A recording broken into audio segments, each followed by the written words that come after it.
For this nail art look, I'm using Holo Taco's Serial Killer with lavender syrup,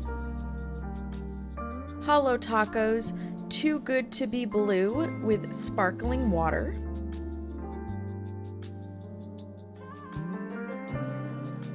Holo Taco's Crime and Punish Mint with mint mojito,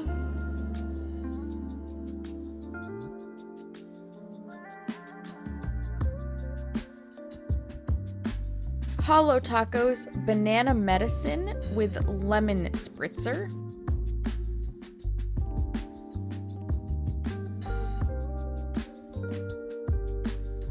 Holo Taco's Pinky Swear with pink fizz,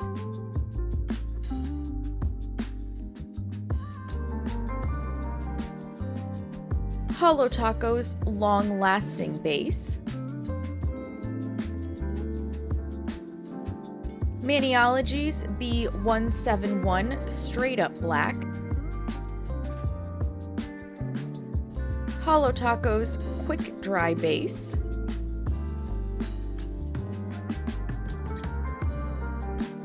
Holo Taco's Super Glossy Taco,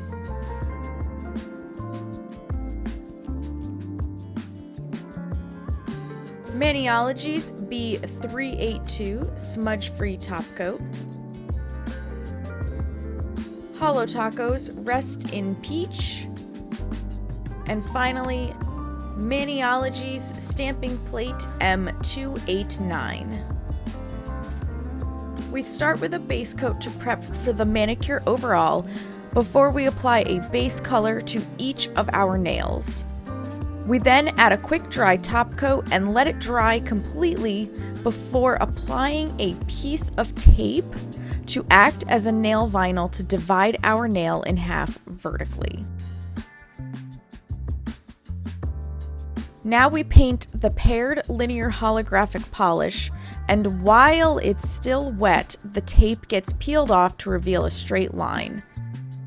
Down the middle of this line, we'll apply a sticky base coat to prepare to receive our stamped nail design that we're reverse stamping,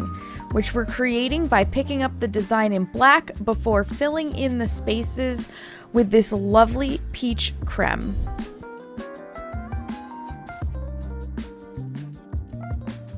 We then apply it to the center of our nail over that sticky base coat. Finally, we'll use a smudge-free top coat to protect the design before sealing the entire manicure with a glossy top coat for long-lasting wear and enjoyment.